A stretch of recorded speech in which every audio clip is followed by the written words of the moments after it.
تازہ ترین ویڈیوز کے لیے چینل کو سبسکرائب کر کے بیل آئیکن اور آل نوٹیفیکیشن پر کلک کریں تاکہ آپ کو ملے ہر اپڈیٹ سب سے پہلے۔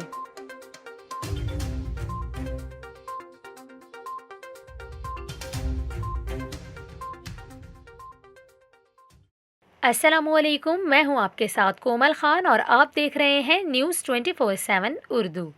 ناظرین، آج کی اس ویڈیو میں ہم آپ کو یہ بتائیں کہ عید الفطر کی چھٹیوں کو گھر والوں کے ساتھ منانے کے لیے محکمہ ریلوے نے اسپیشل ٹرینیں چلانے کا اعلان کیا ہے۔ ان ٹرینوں کے شیڈول کے حوالے سے بھی آپ کو آگے چل کر بتائیں گے، آپ ویڈیو کو آخر تک لازمی دیکھیے گا۔ آپ کو بتائیں، پاکستان ریلویز نے عید الفطر کے موقع پر 10 خصوصی ٹرینیں چلانے کا اعلان کیا ہے۔ پاکستان ریلویز کے مطابق 8 خصوصی ٹرینیں کراچی اور لاہور کے درمیان چلائی جائیں گی، ایک ٹرین کراچی سے راولپنڈی، ایک کراچی اور ملتان کے درمیان چلے گی۔ پہلی خصوصی ٹرین آج رات 8 بجے کراچی سے لاہور کے لیے روانہ ہوگی۔ لاہور اور کراچی کے درمیان 8، 9 اور 11 مئی کو بھی خصوصی ٹرینیں چلیں گی۔